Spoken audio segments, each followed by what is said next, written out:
Hi, friends. It's Patrick Tinney here. So I'm going to talk about something that's a little bit difficult, but prepare yourself because if you negotiate on behalf of your company and in either a large family business or in the corporate world, you're going to run into this. I guarantee you. And it has to do with making hard decisions for the overall betterment of your company.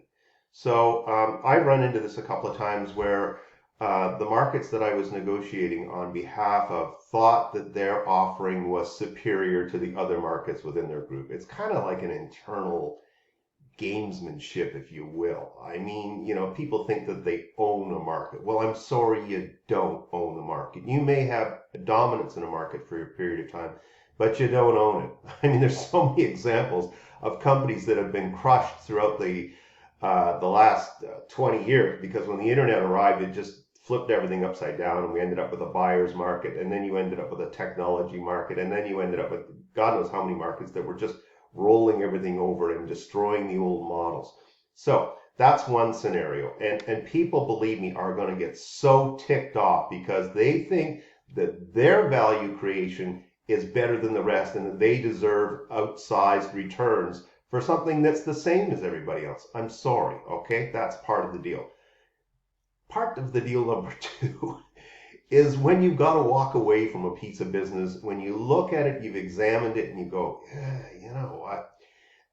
If I do this deal, and I'm probably one of the few guys you're going to run into who's walked away from Walmart. When I was involved in that deal, I looked at it, and what they did was they called me and they said, Pat, come on, and we'd like to sit with you. So here's what's happening out on Vancouver Island, and we would like you to address this and come back with better pricing. Otherwise, we're going to move the business. So I went back and I looked at it really hard. Like I went at this horse about 15 different ways.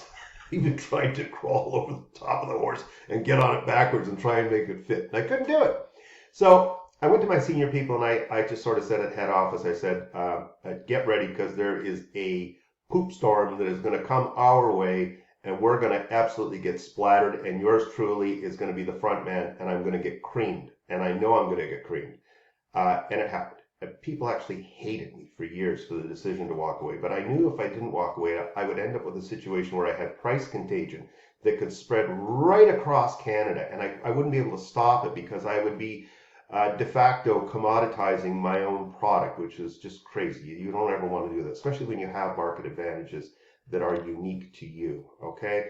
So be prepared for these situations. They're going to hurt. It's going to leave a mark. But I got to tell you, that last one, took 3 years, but I had a president call me up and said, who did that deal? And I said, it was me. He says, oh, thank God. Smart deals, tough deals, deals that hurt. They leave a mark, but in the end, you get to laugh about them just the way I'm doing right now. Okay, get over it.